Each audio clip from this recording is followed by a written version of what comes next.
Kefer Rabina mga bro, lumilinaw na nga na matatanggal sa lineup at Jordan Clarkson hindi daw kaya.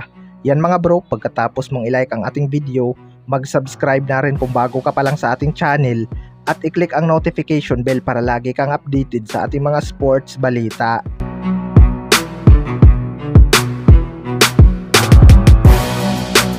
So noong mga nakaraang araw lang mga bro ay naging mainit talaga ang naging pahayag ni Quinito Hinson na mas gusto niyang mapasama sa Final 12 itong si Kefer Rabina kaysa kay Renz Abando. Marami talagang fans ang pumalag dito mga bro dahil mas kailangan daw talaga ng Gilas Pilipinas ang athletic at energetic na si Renz Abando kaysa kay Kefer Rabina.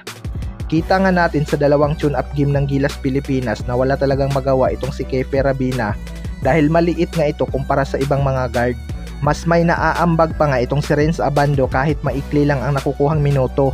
Mas maganda pa nga ang naging performance ni Scottie Thompson kahit kakabalik pa lang nito sa ating national team na Gilas Pilipinas.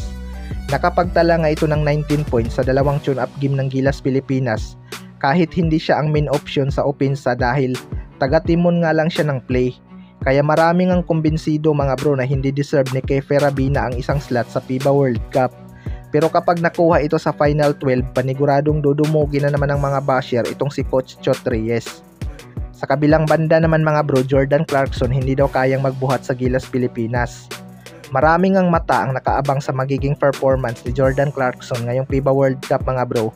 Lalo na yung mga Gilas fans na ayaw sa kanya. Legit na NBA player nga itong si Jordan Clarkson at ibang pressure nga ang kanyang madadala sa team. Lalo na kapag may mga NBA player din ang kanilang mga makakalaban. Kontra nga sa Ivory Coast ay hindi na binuhat ni Jordan Clarkson ang Gilas Pilipinas dahil maraming ang local ang nag-contribute kaya natambakan ang Ivory Coast. Dahil sa panalo na yun, lumaki nga ang kanilang kumpiyansa na kakayanin nila ang Montenegro na mayroong Nikola Vucevic. Maganda nga ang naging bakbakan nila ni Junmar Fajardo sa ilalim at di maitatanggi na nakakasabay itong si Junmar Fajardo sa scoring. Pero ibang klase lang din talaga ang NBA experience itong si Nikola Vucevic dahil nakakain niya lang sa depensa itong si Junmar Fajardo. Mabilis din itong big man ng Montenegro mga bro kaya nahirapan talaga ang ating mga big man. Hindi nga daw kayang buhatin ni Jordan Clarkson ang Gilas Pilipinas. Well, kahit sino pa ang ating naturalized player mga bro, mapa Justin Brownlee o Jordan Clarkson kapag hindi nagko-contribute ng maganda ang mga locals. Kahit balikan natin ang laban ng Gilas Pilipinas at Jordan, kung saan gumawa ng 41 big points itong si Justin Brownlee, ay natalo pa rin tayo dahil sa mga local. Kaya wag na nating pagkumparahin ang dalawa nating naturalized player. Kayo mga bro, ano masasabi nyo tungkol dito?